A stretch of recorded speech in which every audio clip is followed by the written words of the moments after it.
Guys, I am so excited today because I have a very special guest. You guys might know her in the online space as Coach Tulin.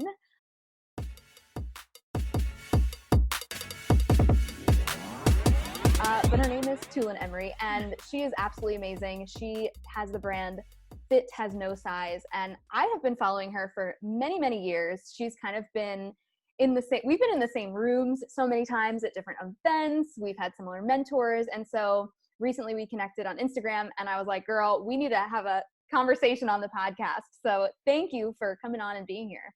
Oh my gosh, thank you. And you blew my mind when I heard you speak on stage. I had my whole team, my team of 4, we were all sitting there, we're like, listening to you talk. And so when I reached out to you and you're like, hey, come on. I'm like, really? Okay. So I loved what you shared and the whole introvert side of things. And I mean, just your process. And I really appreciate you pouring into all of us in the audience. So we were listening very intently in the back rows. Oh my God. Thank you. Yes. Being at BBD Live, that was like the most amazing audience of people. You got like every single person was just so present, so open, so available. Even on day 3, yes, I was wondering, are people going to be a little tired? No, everyone was just showing up 110%. That's why I love rooms like that. Entrepreneurs are amazing. Totally amazing. So thank you for sharing your heart, and I'm excited to share mine. So thank you. Yes, I can't wait. So I would love for you to just share a little bit about kind of how you got started in the online space for people who maybe don't know you, because you've been doing this for quite some time. Well, do you want the watered down version or you want the juicy truth? Oh, let's go into the juicy truth. That's what we're here for. I love the juicy truth. So I originally came from the plus size industry, and I've been a retired plus size model now for about 15 years. I really have lost track of time. But when I went into the plus size industry from the business side of things, I went in there right when we went broke and homeless. And I mean, like really broke, really homeless. And I went into the industry just completely broken, no sense of self. And I helped build somebody else's dream. And in that process, I was working 18-hour days, making $2 an hour, wearing like 5 different hats of a magazine. So it wasn't because they were underpaying me. I was just willing to do whatever it took to feed my kids. And we were both really sacrificing to build this thing. And having gained 180 pounds through the stress of going broke and homeless, I really try to find a reason to validate why I use food as a weapon and as a drug. Because in truth, those 180 pounds really did serve me. And now that I have different tools, it's not necessary for me to take that route anymore. And there was a real shift in this idea of being plus size. When I started, it was about being outside of the media's norm of what beauty was, what fit was. And there was like all different sizes of plus size, smaller plus size, larger plus size, but we never excluded anybody. It was very inclusive. Like we had a mission to all sit at the same table. And then somewhere along the lines that changed. And I became a part of this mafia mentality of, if you truly love yourself, you don't care what you eat or if you work out. And people who lost weight were not good people and they were feeding into diet mentality. And that was all very convenient for me at the time. But somewhere in the seat of my soul, I just was like, this isn't okay. It makes me want to cry. I'm encouraging people to stay unhealthy and not finding and evolving and growing into the greater self, whatever size that is, whatever that looked like. And I started sharing my journey online. So I was that girl that grew up and hated PE, hated fitness. My little one's kind of going through that right now. And I didn't get into fitness until later. So before we went broken homeless, I had boxed for 10 years. I was encouraged to become a professional boxer, which I didn't. Wow. When I got signed to be a plus size model, they're like, don't hurt the money. So I stopped sparring in the ring. So, it's not like I didn't have I started to develop a love for fitness, weight training, things like that. But when I gained the weight, it was convenient to lower the expectations of myself and being a part of a narrative that lowered everybody else's expectations themselves. And it didn't sit right with me. And there was this mean girl thing that was happening. And I just was like, and I'm not calling these people bad or mean or the industry, not by any means, but there was a real disconnect. And we started using data the CDC was putting out about obesity and using that as the reason why there was money to be made in the plus size industry. Now, I believe that we should all have fashion. We should all love ourselves exactly as who we are, that you can go on this journey and not subscribe to diet culture, and that weight loss doesn't equal diet culture. And I believe in all that. But I was a part of a different mentality, and I could not walk up half a New York City block. Sitting in airplanes was miserable, and I hurt, and I was deeply depressed, and my health was terrible, and I had type 2 diabetes, and I was really suffering, and I was continuing to use this tool. So I started sharing my journey online. I went looking for a version of myself online, somebody else who had a body like mine, somebody else who literally could not get their center of gravity to come up off of a couch, somebody else who would finally get down on the ground to do, a sit up and feel their internal skeletal structure move up, but the rest of them was still on the floor. Like I didn't want to give up. I thanked my body for getting me through these really difficult times and saw it for the first time. Said, you've been there for me. I'm going to be there for you. I'm going to figure this out. And I couldn't find a version of me online in what I needed. And when I couldn't find her, I became her for others, having no idea anybody was watching. My friends and industry turned their back to me. They told me what I did was bad for plus size women, and I shouldn't share my journey publicly. And I remember my husband looking at me and saying that friends don't let friends die. And with literally overdrawn bank accounts again, no jobs, sold everything that had value, still have a wedding ring to this day, I decided to walk away from it and started to focus on living. And my husband, who has multiple sclerosis, was going through the same thing. Like, we gained 250 pounds between the two of us, and he lost the ability to walk. So all of that was okay to fit into this narrative, to increase following, to, increase exposure, to increase our visibility with brands. But I wasn't going to live long enough to see the outcome of that. And so I had no friends, no support, and had no idea anybody was watching. Wow. And that's where this, just to take a moment, I would love for you to just shed some light, because I know so many entrepreneurs that I talk to, one of the biggest things they struggle with is still consistently that feeling of, what if people don't like me? What if people don't agree with what I'm doing? And it holds so many people back, and you really come through that in such a beautiful way. So I'm just curious, how did you move through that? Was it just like out of pure survival? Yes. I gotta wipe my nose because I got all teary. So it might be kind of gross to do on video, but these are real tears. Yeah. So yeah, it was partially, well, not partially, it was a lot about being survival. Ask me that question again, because I heard it, but I want to make sure I answer this correctly. Yeah. So a lot of entrepreneurs are not putting themselves out there, or they're hiding after they put something out there, and then somebody says something that offends them. They're like, oh no, this wasn't good because one person or two people or three people said that, hey, you shouldn't say that. Hey, you shouldn't curse. Hey, you shouldn't put your body out there. Hey, you shouldn't fill in the blank. And there are so many entrepreneurs who are hiding their brilliance, who are hiding the message that will heal so many others because of one or two people. And in the beginning, I know, because I went through it and I've watched so many people go through it, how challenging it can be to silence those, the peanut gallery, the people who were in the nosebleeds, who were watching you actually show up. So this is a very long question, but how did you get to that place where you were able to just push those people away, say, you're not my real friends, and really focus on what you knew was your purpose? I had to push past the story that they were connecting to me, their narrative, and actually show who I am as a person. And I had to do that super unapologetically, super boldly, and like you said, to survive.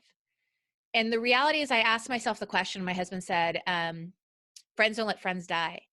And I asked myself the question, if I died tomorrow, would they be at my funeral? Would they be there for me? Chills. Yeah. Because if they're not here right now and they're encouraging me to be someone else, to hide my story and to shrink, yet I was somehow getting larger and literally outgrowing my ability to, I believe that we all deserve space. It's not a size thing, or, you should look a certain way or be a certain size. It has nothing to do with that, but somebody's going to attach that narrative. And I'm going to tell you straight up, that's the story that you have to create, and it's going to serve you right now. And that's what it did for me. Like, gaining 180 pounds served me in that moment.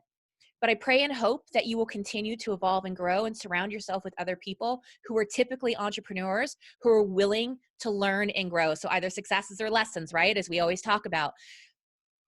I want to honor that space too. Mm-hmm. And I had to grow outside of that. And for me, I was already alone. I was already broken. J.K. Rowling says, rock bottom is the foundation. That's something, I don't remember the exact quote, but that's where she built her life from. And there really is no rock bottom, because once I hit a rock bottom, there's another one, and there's another one, and there's another one.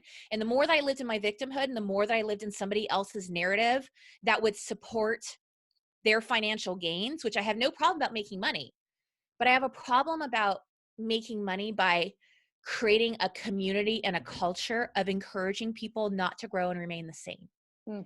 That begins to feel culty to me. Yes. And I want people who are willing to go out, do stuff, F up often, and be willing to learn from it. And that was a whole new way of going in, because I didn't have mentors. I didn't have other people that I could turn to at the time that had this mindset. I had to figure it out. And so I figured out how to be negative and be a victim, and pull people out of cars and beat the poo-poo out of them on the streets. And that's why I started boxing. And I learned how to do that. But what if I learned kindness and compassion and love first for myself, exactly as I was, and didn't find guilt in how I reacted to things because I didn't have the tools. So if I learned to be this way, and I already knew the mechanism to do that, well, I have the mechanism. What if I can gently apply it and turn the other way? Who am I really on the inside? And that took years. And I think that's the beauty of all the things that we all go through. What I went through allows me to better serve others. And so it created purpose. Like, my son is being bullied right now in school, and I couldn't talk to my parents about it when I went through it and things like that. If I had to go through all those things growing up in order to better support my son and to see him and to see past the story and the narrative he's attaching, or other people are thinking it's okay to put their hands on him, but I can see him and I can teach him to see himself. I can encourage him to evolve and grow. Yeah. That's so powerful. And I think too, what you're saying, it's just so beautiful that no matter what you've experienced in the past, really, we're all doing our best in any given moment in time, doing our best with the tools that we have access to. And so when we look back on things, like you were saying, pulling people out of cars, at the time, like, your intention, your goal was to feel better. And so the only tools that you had were those things. And I think people get mad at themselves, or there's shame and guilt. But I think one of the greatest lessons I learned is literally just that. We're all doing the best with the tools that we have. So it's like, give grace to yourself, give grace to your parents, give grace to the bullies. Like, they're all trying to feel better. They feel trapped. They feel powerless. And so we have these maladaptive ways of doing it, tools and behaviors. But at the end of the day, and I think the call to action is like, there are better tools. And so if something is not working and it's not actually bringing you that peace and joy and fulfillment, there's another way. There's always another way. And you really are just the model of that. Yeah. And honestly, you literally took the words out of my mouth, because it required grace. I use grace a lot. And a lot of times people connect grace with the religion, but I think that it doesn't have to be. It doesn't matter what your belief system is or what your spirituality is. There's something really beautiful in grace for yourself and grace for others. I have so much grace, like you said, for the bullies, this, that. We all, if I shook everybody's closet who's listening to this and beyond, and everyone they're attached to, all of our closets would rattle. But we start taking the shame away from our past experiences and start being able to vocalize it and talk about it, which I think this goes back to your original question, like, how do you, which I guess I sort of didn't answer, but sort of did. No, you did. It goes back to when you give yourself grace and you start removing other people's opinions and how you did things in the past. And really, you recognize that when somebody isn't supporting you, it's the universe literally saying, not your people right now. Doesn't mean they're not valuable as people. Doesn't mean that they don't have a space and a reason in the things that they're going through. It doesn't invalidate them. It's just not your people right now. So I love when the universe offers me opportunities to see who gets to be in my space Yeah. and who doesn't, because my message isn't for everyone. Like when I get on stage and there's like 1,000 people sitting in the audience, I literally fight with them before I get on the stage. And I'm like a plus size woman, anywhere from 375 down, talking about fitness. And I walk on that stage and I own it. Yep. And I say that this message isn't for everybody in this audience, but who it's meant for is going to change their lives because they're going to see themselves for the first time. So I am not interested in pleasing everyone. And I really, really, really value when I can see who my messaging isn't for and give them space to move on, to create space for the right people. So when people are like, I don't want to say the negativity and the this and the that, I look at it as the universe opening space for the right people to hear your message. Yeah. So much so. Yeah. And I think the longer, all of us are in entrepreneurship, we just start seeing more evidence of that. We're kind of weeding out those people who are just, they're not along for the journey, and that's totally fine. I'm like, cool, go find somebody else that you resonate more with where you are right now. Absolutely. Yeah. So powerful. So you went through all of this, and then when you started really showing up on social media, and when did you really begin monetizing more of the fitness side of things? That's really interesting because when I look back, I'd actually been monetizing wellness Yeah. for a while. And I'd been coaching women for about 15 years to some degree or another. And so like, I didn't have like a life coach certificate or this or it was just like, I just was of service Yeah. In a lot of different capacities. And so when I first was coming out of being broken homeless, the first thing that I did was, I got involved with direct sales. I was like anti-multi-level marketing, anti-direct sales, all pyramid schemes. Again, same kind of mindset that I had gotten away from. It's like, we've got to put everything into a box. And I didn't know what I wanted to do. And I was already doing these programs and already doing these things. And there wasn't someone else like me who was living as boldly as I am. And I said, I want to change the dynamic of the health and fitness industry. So I was going against and I say go against, I mean, please understand, so with grace and no disrespect for either industry, but just to simplify the conversation, I felt like I was going against the plus size industry and going against the health and fitness industry. And both of them were telling me I don't belong, or women like me don't belong, or we have to fit a certain narrative. Like it's still kind of happening to this day with plus size brands or brands that are catering to plus size women in fitness. But I wanted to show another side. I wanted to show that we were more than a before. Like we're not a before, we're not an after, we're forever work in progress is something that I say.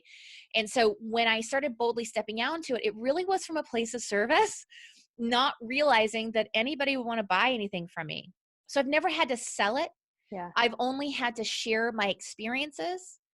And by doing that, I hit number 30 in the company out of like 400,000 coaches. I had all the accolades. I had all those things because I started from a place of service, Yes. truth, and transparency. And in the times that we needed money, because again, there's no manual coming out of broken homeless. It's like a whole other thing that happens financially, like trying to get back on top of things. And my husband tries to die, and that's $100,000 more debt, but he lived. We would have paid 10 times that to have him, live and be here today. But it began to monetize. And then there was an expectation to continue to grow, to reach the greater accolades, to go for top 10, to do these things. Yeah. And I love all those things. I love knowing that what I did made a difference and made a space for other women like myself.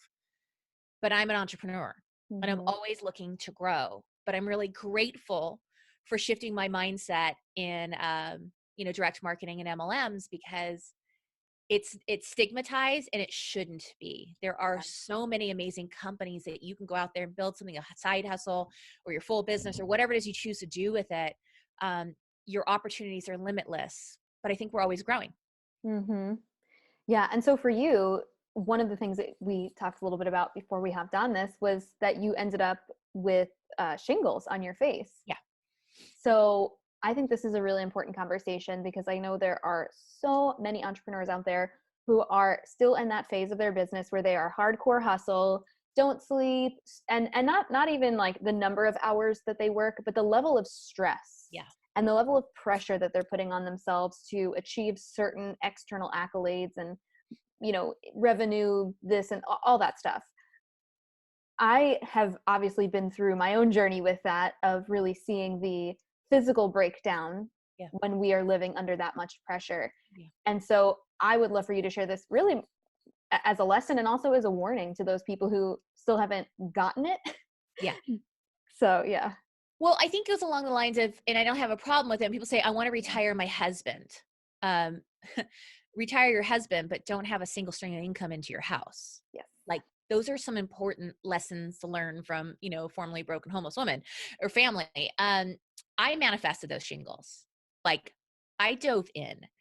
And, we lived in this little stank apartment, like no joke. Like the first one we moved into, I was so grateful for somebody not judging me on my numbers, like my credit score and bank account.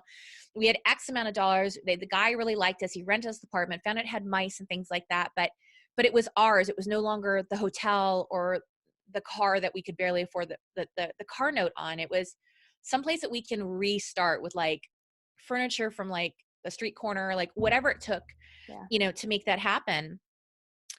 And I really wanted my family to be in a home. So my little one didn't remember. He'd be like little orphan Annie walking into Daddy Warbucks' mansion. Daddy, I don't know. So was it Daddy? Yeah, Warbucks, whoever.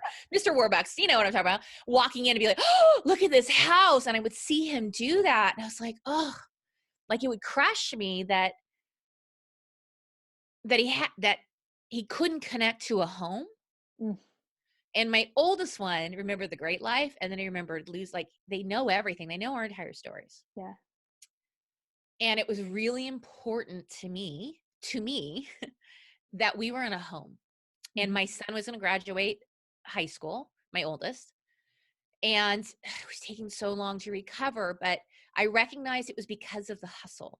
Mm-hmm. The hustle keeps you really busy. It may increase your income, but the amount of effort you're putting in for the income you're receiving can sometimes be very off balance, especially if you start going after bright, shiny things like accolades. Mm-hmm. And I found a home. I loved it. The people loved us. And I said, senior year, we're moving into this house. So November 29th, so literally 10 days from the time of recording this, we moved into this house. And then we moved in here and I became very afraid. Like depression and anxiety that hit me, it was so hard. And I think because I hadn't been living at that level in the victimhood, like now my hustle was bringing on, like I replaced some things, but that level of depression and anxiety I hadn't experienced since being broken homeless. And when it hit me, it was such a shift. It hit me so hard.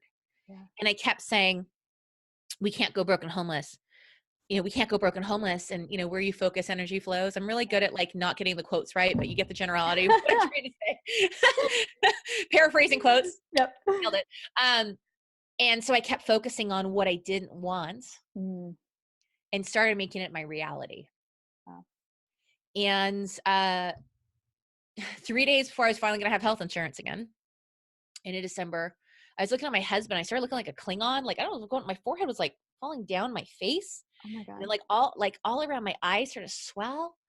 And it's like asking your husband, like, does this look good on me? And they want to tell you the truth, but they don't. And he's like trying to ignore the obvious, but like something was going on. And the next morning I woke up and I looked at my husband, like my tongue can barely move. And I said, did I have stroke?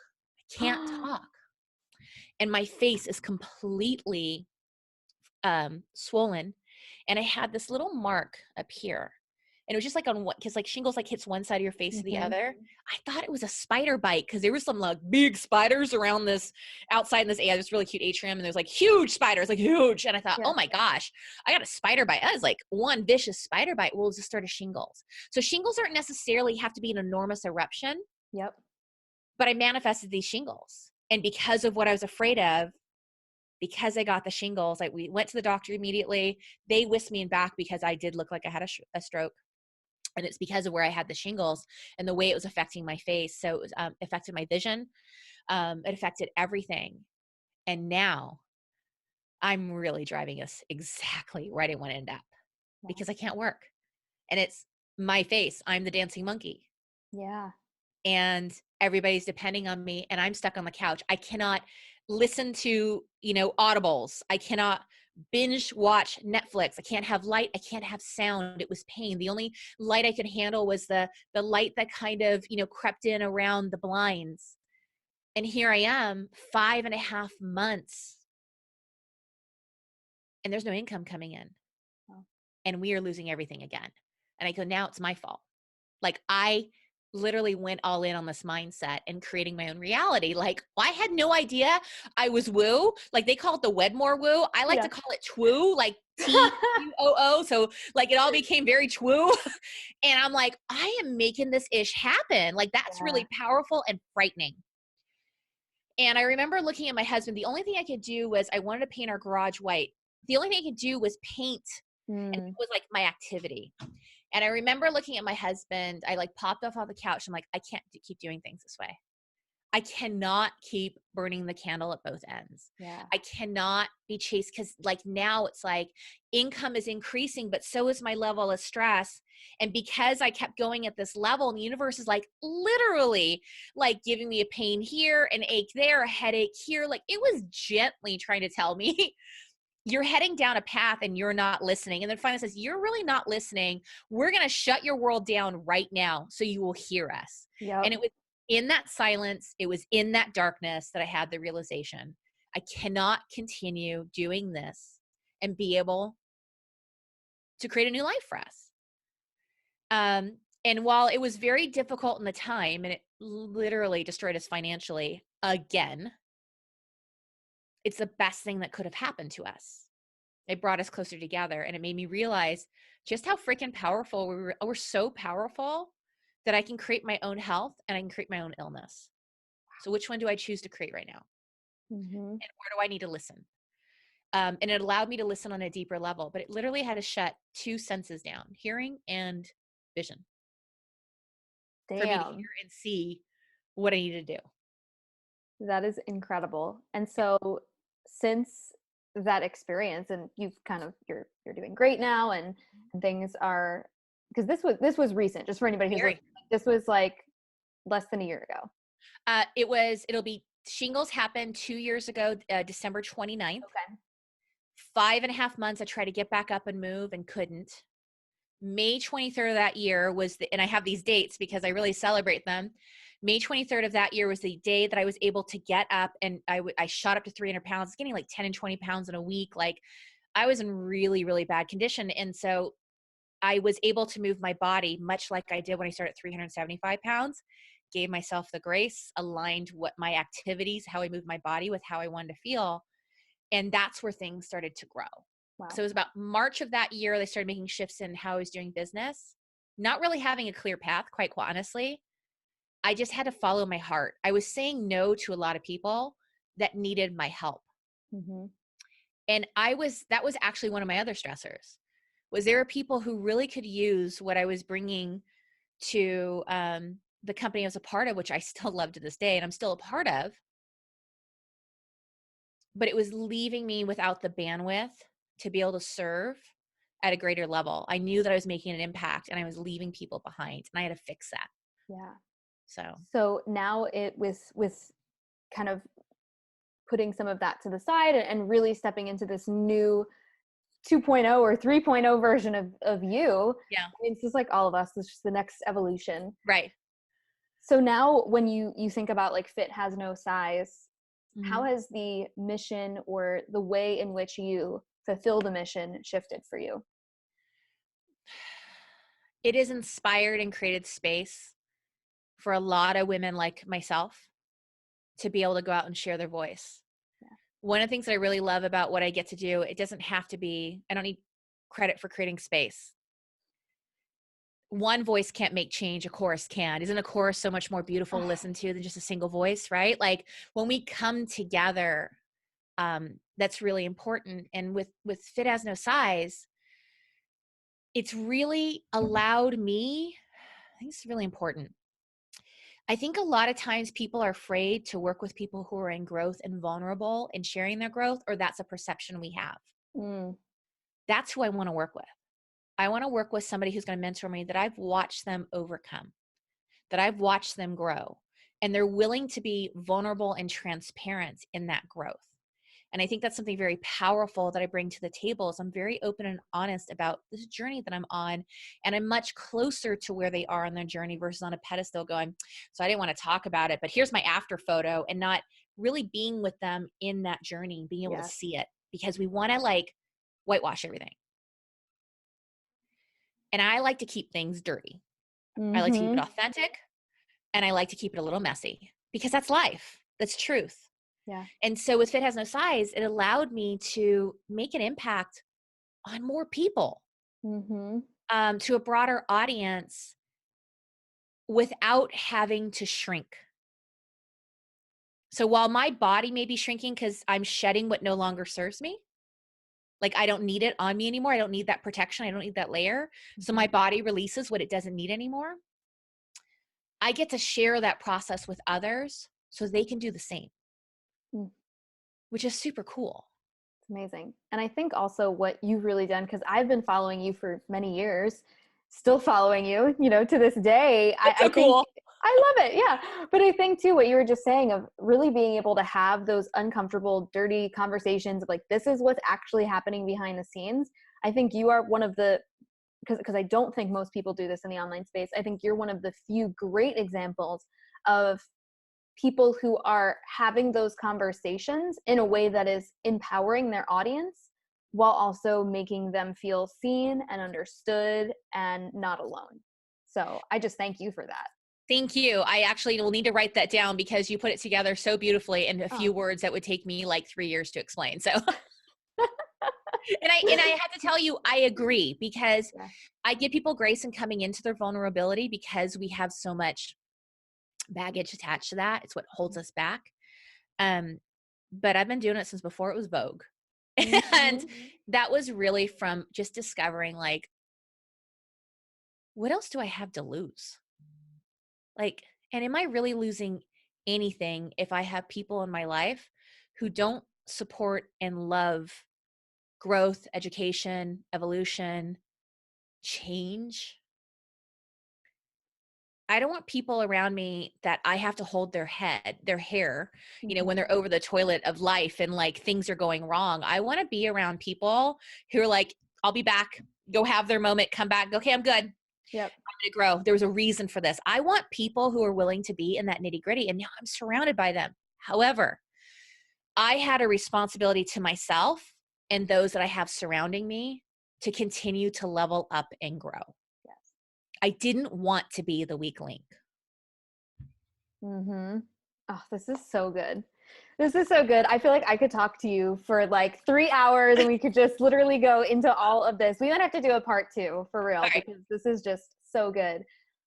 Oh man. So I just think it's so beautiful how you've shown up and created such powerful boundaries, and you just set such an amazing example for people of all sizes, and really giving them the permission to just show up as they are, however they are, even on their worst or best days.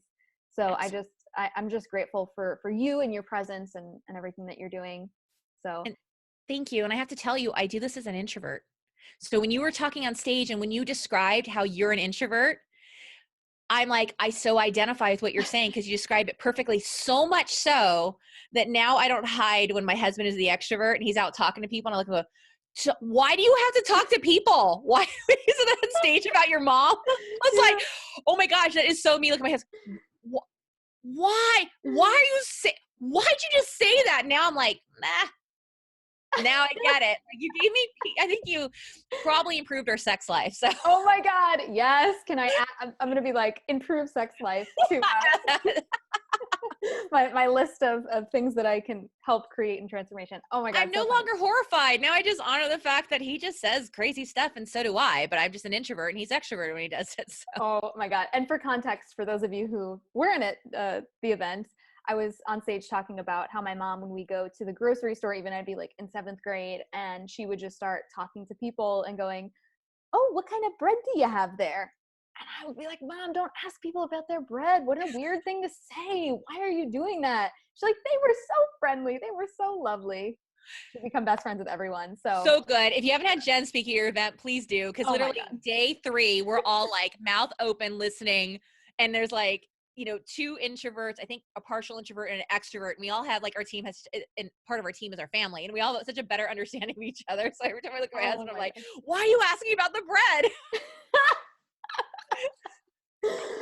Oh my God, that just made my whole day. You're Yay. hysterical. I love it. So where can people go to connect with you and learn more about you? You can go to fithasnosize.com or coachtulin.com. And then you can find me on YouTube, Facebook, Instagram, all like Coach Tulin. So if you look up Coach Tulin, it's Tulin, like the flower tulip, take off the P, add an N. That's how I spell my name. Perfect.